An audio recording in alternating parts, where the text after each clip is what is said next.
Yang kedua, ternyata di sini satu ya, tempat yang unik.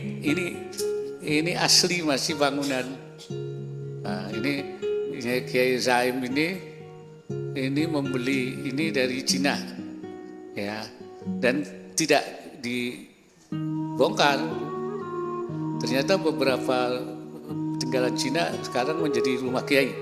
Di sini ternyata hubungan antara kalangan santri dengan Cina di sini ini sangat akrab, cair dan tidak ada masalah. Saling mengunjungi dan saling membantu. Jadi keakrabannya sejak abad ke-16 ya. Itu sudah terbangun dan tidak ada konflik, tidak ada saling permusuhan.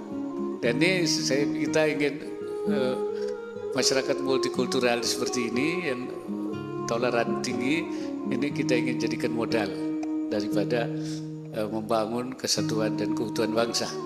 Sikap Menlu, ya saya kira itu menunjukkan sikap kita. Sejak lama kita ingin negara-negara terjajah itu merdeka. Khusus Palestina kita sudah berkali-kali ya menyampaikan sikap kita bahwa Palestina harus menjadi negara yang merdeka. Nah, jadi walkout itu menunjukkan sikap kita memang tidak setuju, jadi menolak pendapat Israel itu. Dan memang mantra mereka itu selalu saja mengatakan bahwa Hamas itu teroris. Nah itu kemudian melakukan penyerangan. Padahal itu kan perlawanan rakyat yang terjajah di dalam rangka ingin melepaskan diri dari penjajahan.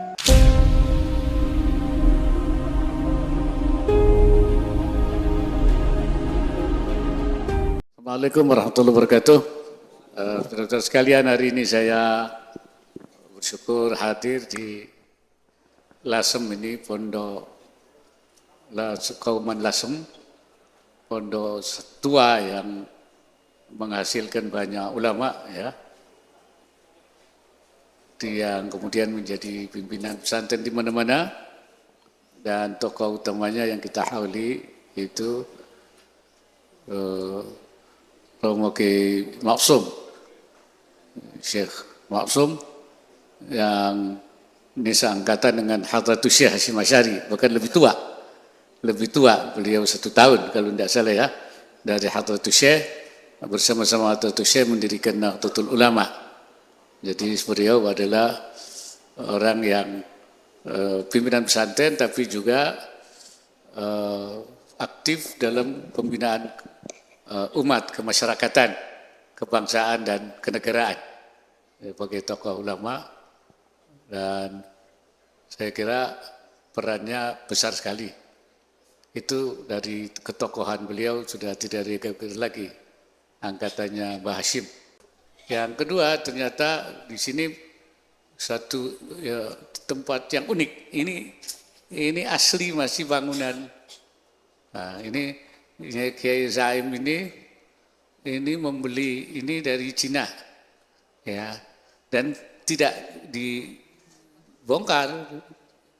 Ternyata beberapa tinggalan Cina sekarang menjadi rumah kiai di sini dan dipertahankan.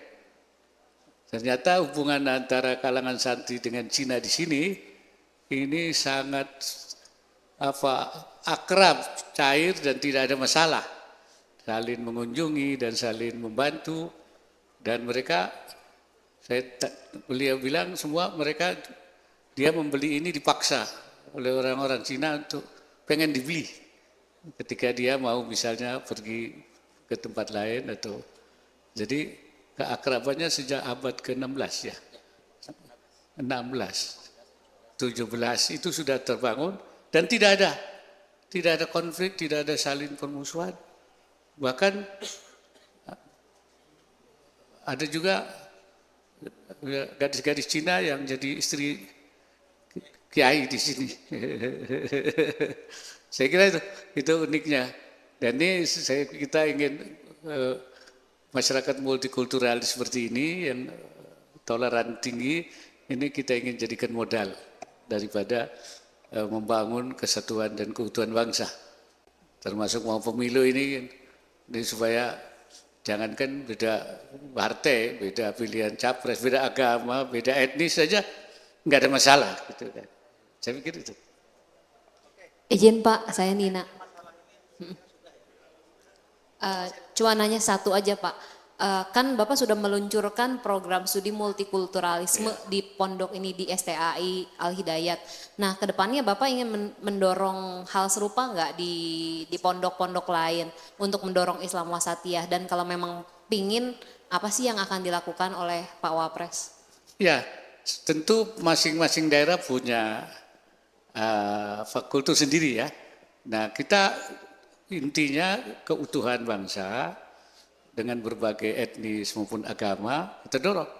Ya, seperti di Papua, seperti juga di daerah-daerah lain ya. Itu kita bangun. Nah, ini memang punya modal seperti ini, itu harus dikembangkan, di masyarakat kan, kemudian juga disebarluaskan, dibangun ya, dijadikan model. Mungkin ada literatur yang nanti dilahirkan daripada kenapa itu bisa terjadi, nah, kan begitu. Nah itu saya kira di tempat lain tentu, walaupun dengan model yang lain ya bentuknya, tapi intinya satu, bagaimana membangun keutuhan bangsa ini dengan berbagai kultur, etnis, agama. Saya kira itu. Satu lagi Pak. Ya, terima kasih Pak Wapres. Saya Lisha dari Detikom Pak. Pak, saya mau bertanya terkait isu lain, terkait masalah Gaza Palestina Pak. Ini kan kemarin Mahkamah Internasional baru memutuskan, baru sidang putusan terkait gugatan yang diajukan oleh Afrika Selatan terkait genosida di Gaza. Dari putusan itu Mahkamah Internasional meminta agar Israel mencegah terjadinya genosida, tapi di sisi lain tidak memerintahkan untuk adanya gencatan senjata Pak. Nah ini bagaimana respon dari pemerintah Pak terkait putusan dari Mahkamah Internasional ini. Dan yang kedua masih terkait masalah Palestina juga, dalam sidang, dalam debat terbuka di Dewan Keamanan PBB yang dihadiri oleh Menlu Retno Marsudi, Menlu dan delegasi sempat meninggalkan ruangan atau walk out saat Dubes Israel menyampaikan pidatonya Pak Wapres. Ini apakah semakin menegaskan bahwa posisi Indonesia itu memperjuangkan kemerdekaan Palestina dan ingin perang segera dihentikan Pak Wapres? Terima kasih. Iya, saya kira pengadilan di Den Haag itu kan memang masalah genocide. Jadi mungkin putusannya sekitar itu. Jadi jangan ada genocide. Artinya berarti harus menghentikan penyerangan. Menghentikan berarti menghentikan serangan. Nah, dan menghentikan serangan itu sudah menjadi keputusan PBB juga, sudah menjadi keputusan berbagai negara. Itu saya kira dua hal itu memang berkait, antara mencegah terjadinya genosida berarti juga menghentikan perang. Karena itu dua itu terjadinya genosida karena adanya peperangan. Saya kira itu anunya sama lah, pengertiannya sama. Sikap Menlu, ya saya kira itu menunjukkan sikap kita. Sejak lama kita ingin negara-negara terjajah itu merdeka. Khusus Palestina kita sudah berkali-kali ya menyampaikan sikap kita bahwa Palestina harus menjadi negara yang merdeka. Jadi walkout itu menunjukkan sikap kita memang tidak setuju, jadi menolak pendapat Israel itu. Dan memang mantra mereka itu selalu saja mengatakan bahwa Hamas itu teroris. Nah itu. Kemudian melakukan penyerangan. Padahal itu kan perlawanan rakyat yang terjajah di dalam rangka ingin melepaskan diri dari penjajahan. Walaupun dengan kekuatan yang sedikit ya, artinya ada menunjukkan bahwa ada perlawanan gitu. Sama saja ketika kita misalnya zaman menunjukkan bahwa ada serangan 1 Maret ya di Jogja, itu kan kita ingin menunjukkan bahwa kita ada, Indonesia ada, rakyatnya masih ada. Jadi saya memaknai serangan daripada Hamas ke Israel itu dia ingin menunjukkan bahwa kami ada, orang Palestina ada.